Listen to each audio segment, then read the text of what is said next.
Hi hello ನಮಸ್ಕಾರ friends, welcome back to my YouTube channel. ಇನ್ನೂ ಯಾರು ನಮ್ಮ ಚಾನಲ್ಗೆ ಸಬ್ಸ್ಕ್ರೈಬ್ ಆಗದೆ ವಿಡಿಯೋ ನೋಡ್ತಿದ್ದೀರಾ, ಪ್ಲೀಸ್ ನಮ್ಮ ಚಾನಲ್ಗೆ ಸಬ್ಸ್ಕ್ರೈಬ್ ಮಾಡ್ಕೊಳ್ಳಿ. ನಾನು ಇವತ್ತಿನ ವಿಡಿಯೋದಲ್ಲಿ ತೋರಿಸ್ಕೊಡುವಂತಹ ರೆಸಿಪಿ ಬಂದುಬಿಟ್ಟು ಉತ್ತರ ಕರ್ನಾಟಕದ ಸ್ಪೆಷಲ್ ಜುನ್ಕಾ ರೆಸಿಪಿನ ನಿಮ್ಮ ಜೊತೆ ಶೇರ್ ಮಾಡ್ತಾ ಇದ್ದೀನಿ. ಇದು ತಿನ್ನೋದಕ್ಕೆ ತುಂಬಾ ಟೇಸ್ಟಿಯಾಗಿರುತ್ತೆ, ಮಾಡೋದಕ್ಕೂ ಅಂತೂ ಅಷ್ಟೇ ಸುಲಭ.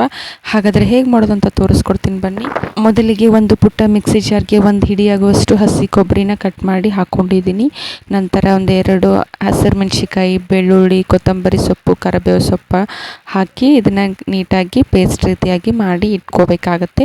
ಅದಾದ ನಂತರ ಒಂದು ಪ್ಯಾನ್ಗೆ 2-3 ಚಮಚ ಆಗುವಷ್ಟು ಎಣ್ಣೆ ಹಾಕ್ಕೊಂಡಿದ್ದೀನಿ. ಅದು ಚೆನ್ನಾಗಿ ಕಾದ ನಂತರ ಸಾಸಿವೆ, ಜೀರಿಗೆ ಹಾಕಬೇಕಾಗತ್ತೆ. ಹಾಕಿಬಿಟ್ಟು ಅದು ಚಟಪಟ ಅಂತ ಸಿಡಿಬೇಕು. ಅದಾದ ನಂತರ ಒಂದು ಮೀಡಿಯಮ್ ಸೈಜ್ ಈರುಳ್ಳಿನೂ ಕೂಡ ಕಟ್ ಮಾಡಿ ಇಟ್ಕೊಂಡಿದ್ದೆ, ಅದನ್ನು ಕೂಡ ಇದರಲ್ಲಿ ಹಾಕಿ ನೀಟಾಗಿ ಫ್ರೈ ಮಾಡ್ಕೋಬೇಕಾಗತ್ತೆ. ಫ್ರೈ ಆದ ನಂತರ ನಾವು ಆಲ್ರೆಡಿ ಪೇಸ್ಟ್ ಮಾಡಿ ಇಟ್ಕೊಂಡಿದ್ವಲ್ಲ ಕೊಬ್ಬರಿನ, ಅದನ್ನು ಇವಾಗ ಇದರಲ್ಲಿ ಹಾಕಬೇಕಾಗತ್ತೆ. ನಂತರ ಅರಿಶಿನ ಪೌಡರು, ಗರಂ ಮಸಾಲ ಪೌಡರ್ ಹಾಕಿಬಿಟ್ಟು ನೀಟಾಗಿ ಫ್ರೈ ಮಾಡ್ಕೋಬೇಕಾಗತ್ತೆ.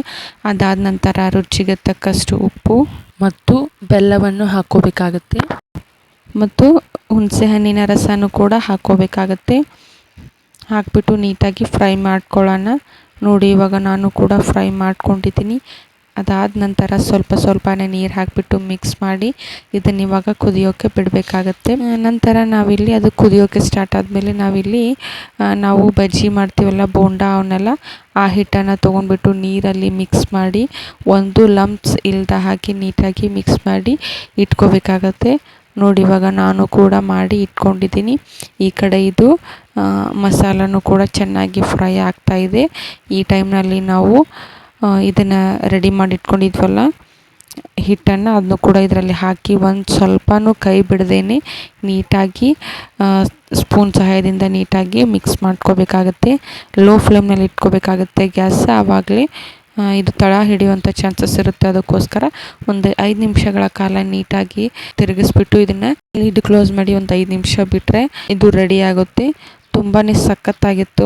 ಸ್ಮೆಲ್ ಕೂಡ ತುಂಬಾ ಘಮ ಘಮ ಅಂತ ಸ್ಮೆಲ್ ಬರ್ತಾಯಿತ್ತು. ಇವಾಗ 5 ನಿಮಿಷಗಳ ಕಾಲ ಆಗಿದೆ. ಓಪನ್ ಮಾಡಿದ್ದೀನಿ.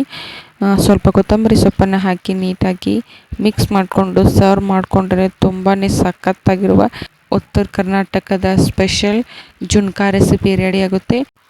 ಇದು ಬಿಸಿ ಬಿಸಿ ಜೋಳದ ರೊಟ್ಟಿ ಅಥವಾ ಬಿಸಿ ಬಿಸಿಯಾಗಿರುವ ಚಪಾತಿ ಜೊತೆ ಕಾಂಬಿನೇಷನ್ ಸಖತ್ತಾಗಿರುತ್ತೆ. ನೀವು ಒಂದ್ಸಲ ಟ್ರೈ ಮಾಡಿ, ಹೇಗೆ ಬಂತು ಅಂತ ನಮಗೆ ಕಾಮೆಂಟ್ ಮೂಲಕ ತಿಳಿಸಿ. Thank you so much for watching. Bye.